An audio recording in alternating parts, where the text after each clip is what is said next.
എന്ത് പറ്റി തനിക്ക്? എനിക്കറിഞ്ഞൂടാ. ഇതുവരെ എനിക്ക് ചെറിയാനോട് മിണ്ടാനും പെരുമാറാനും വിഷമമില്ലായിരുന്നു. പക്ഷേ അന്നെന്നോട് ഐ ലവ് യു എന്ന് പറഞ്ഞില്ലേ, അതിൽ പിന്നെ എനിക്കും അങ്ങനെ തന്നെയാ. ഉണ്ണാൻ ചെന്നിരുന്ന പാത്രത്തിൽ മാർഗരറ്റ്, കൈ കഴുകാൻ ചെന്ന വെള്ളത്തിൽ മാർഗരറ്റ്. ചെറിയാനെ, എനിക്ക് ജീവിതത്തിൽ കിട്ടാത്തത് ഒന്ന് മാത്രമേ ഉള്ളൂ, സ്നേഹം. എന്റെ കയ്യിൽ സ്നേഹം ഇഷ്ടം പോലെയുണ്ട്. പക്ഷെ സ്വസ്ഥത അതൊരു തരി പോലുമില്ല. എന്താ ചെറിയാൻ ഇത്ര വിഷമം? വയസ്സ് ഇത്രയൊക്കെ ആയില്ലേ. ഇനി ഒരു ചെറിയ ബിസിനസ് തുടങ്ങണം. അതിനു മുമ്പ് കുറച്ച് സ്ഥലം വാങ്ങണം, ഒരു ചെറിയ കെട്ടിടവും വയ്ക്കണം. എന്നിട്ട് വേണ്ടേ മാർഗരറ്റിനെ കൂട്ടിക്കൊണ്ടുപോവാൻ. പക്ഷെ അതിനൊക്കെ ഉടനെ കുറച്ച് പണം വേണം.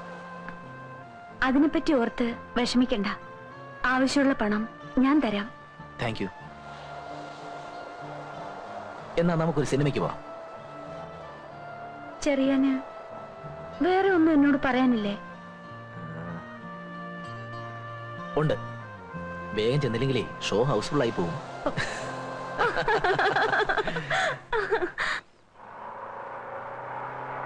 എല്ലാം കൂടെ നീ എടുക്കണ്ട, ആ പാക്കറ്റ് ഞാൻ തരാം. വേണ്ട ഏട്ടാ, ഞാൻ വെച്ചോളാം.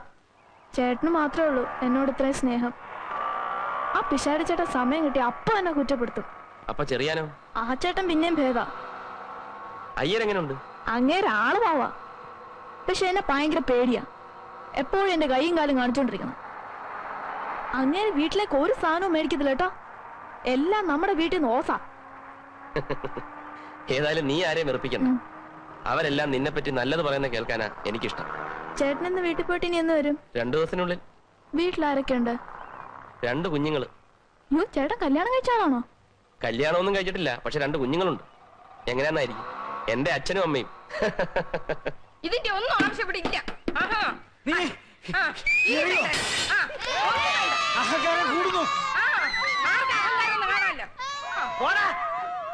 നിനക്ക് തൃപ്തിയായോ? ഇത്ര ആളുകളെ ഇവിടെ വിളിച്ചുകൊണ്ട് കഴിഞ്ഞപ്പോ നിനക്ക് തൃപ്തിയായോ?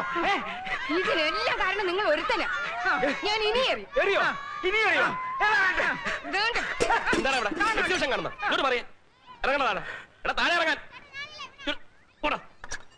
പോരടാ.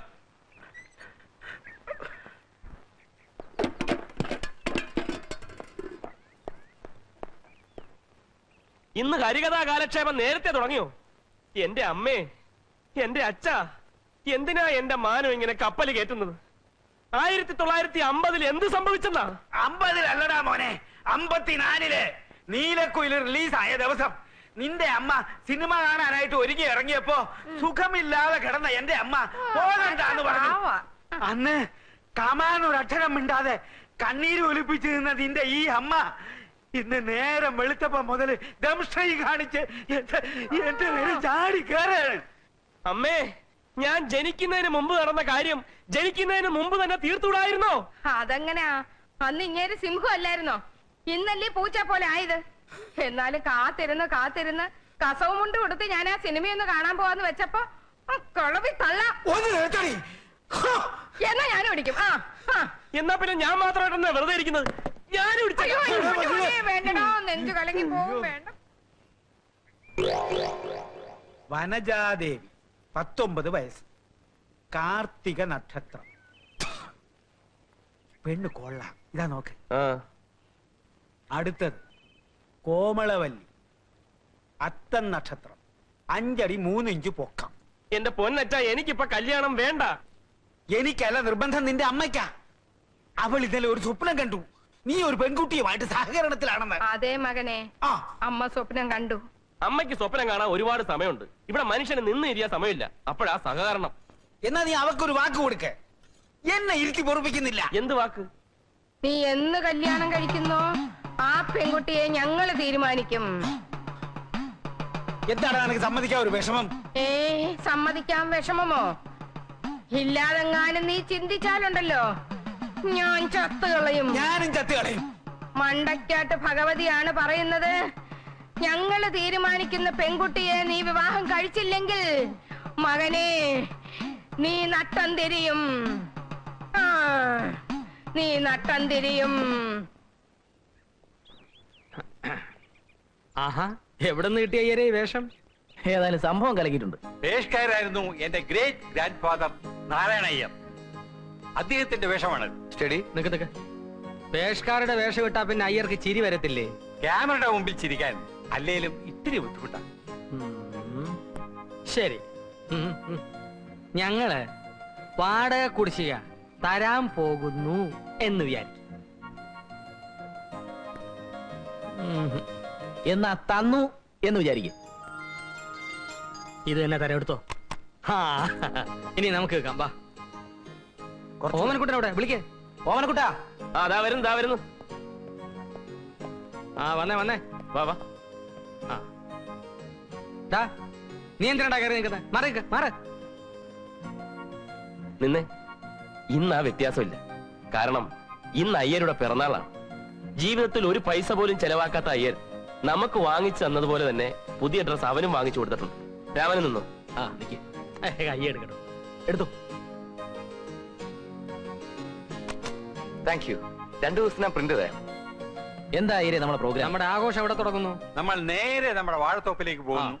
ഉച്ചവരെ അവിടെ. അവിടെ വിട്ടാൽ രാത്രി 10 മണി വരെയുള്ള പ്രോഗ്രാം ഞാൻ ഫിക്സ് ചെയ്യും. എന്റെ കൂടെ നിന്നാ മതി. ചിലരൊക്കെ എടുത്തിട്ടുണ്ടല്ലോ. അവസാനം കോട്ടും കോപ്പും ഞാൻ ഊരിക്കരുത്. ഉണ്ട്. രാമ, ഞങ്ങൾ വരാൻ എന്തായാലും രാത്രി 10 മണിയാവും. നീ ഭക്ഷണമൊക്കെ കഴിച്ച് കഥ കടച്ച് കിടന്നു. ദാ ഇതിരിക്കട്ടെ. ചെലവാക്കണ്ട.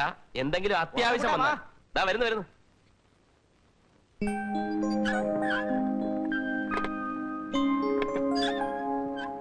ഓമനക്കുട്ട പ്ലീസ് പറയുന്ന. നീ എന്തെല്ലാം കാര്യങ്ങൾ എന്നോട് പറഞ്ഞിട്ടുണ്ട്. ഞാൻ ഇതുവരെ അതൊക്കെ ആരോടെങ്കിലും പറഞ്ഞിട്ടുണ്ടോ? ഇത് പക്ഷെ അങ്ങനല്ല. ഓമനക്കുട്ട, നീ എന്നോടല്ലേ പറയുന്നത്? ആരോടും പറയില്ലെന്ന് സത്യം ചെയ്. ആരോടും പറയില്ല, സത്യം പറ.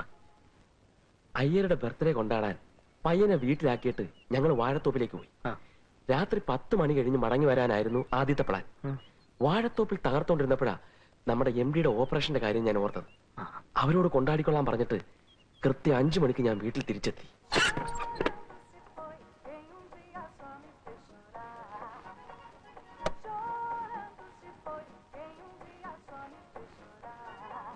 രാമ,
രാമ കഥ തുറക്ക്. വരുന്നു.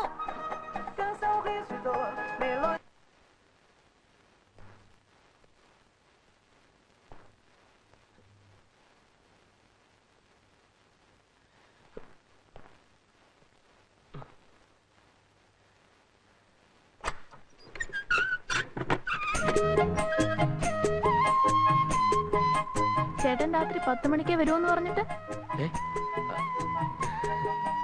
ദേ ചേട്ടൻ നല്ല വേർക്കുന്നു.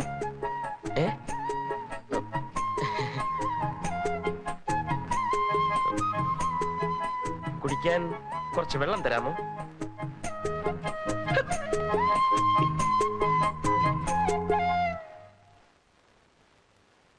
നീ ബാക്കി നടന്ന കാര്യങ്ങളൂടെ പറ. അയ്യര് സംഘം ആഘോഷം കഴിഞ്ഞ് തിരിച്ചു വരുന്നതിന് മുമ്പ് ഞാൻ അറിഞ്ഞ കാര്യം അവളെ ധരിപ്പിക്കണമെന്ന് എനിക്ക് ഒരേ ടെൻഷൻ. പക്ഷെ ഒരു കാരണം ഒത്തു കിട്ടണ്ടേ?